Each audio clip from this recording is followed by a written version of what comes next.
2013 সাল থেকে শুরু হয়েছে মগবাজার মৌচাক ফ্লাইওভারের নির্মাণ কাজ। 2014-র মধ্যে কাজ শেষ হওয়ার কথা থাকলেও লেগে যাবে এ বছর। ফলে ব্যয় যেমন বাড়ছে তেমন বাড়ছে দুর্ভোগ।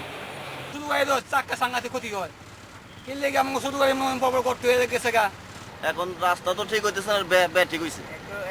আর সামনে তো আপনার বর্ষাকাল আসতেছে, তখন তো আরো ব্যয় পাওয়া যাবে মানুষের। সড়কটি ভাঙাচোরা হওয়ায় সবসময় তৈরি হচ্ছে যানজট। নির্মাণ চুক্তি অনুযায়ী ফ্লাইওভারের কাজ চললেও সড়কটি চলাচলের উপযোগী রাখার কথা, কিন্তু তা পালন করছে না ঠিকাদাররা।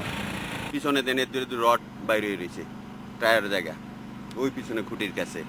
কারণ এইভাবে এই রাস্তা সংস্কার না করে যদি কাজ করে, দুই সাইডে কম গাড়ির চলাফেরার যে স্পেসটা আছে, এই স্পেসটাকে মানে মোটামুটি ক্লিন করে তারপরেই করা উচিত। ফ্লাইওভার তৈরি করছে তমা কনস্ট্রাকশন ও সিমপ্লেক্স নাভানা জেভি নামের দুটি প্রতিষ্ঠান। তমা কর্তৃপক্ষ জানালেন, জায়গার অভাবে সড়কটি মেরামত করা যাচ্ছে না।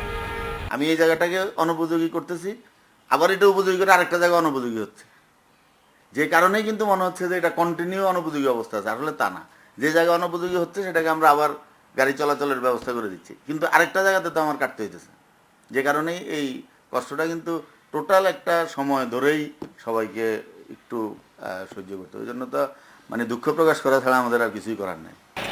মগবাজার সড়কটি সংস্কার করতে 10 জানুয়ারি পর্যন্ত সময় দিয়েছেন পরিবহন মন্ত্রী, তারপরও কাজ শুরু হয়নি। Khalid Arafat, independent news, Dhaka.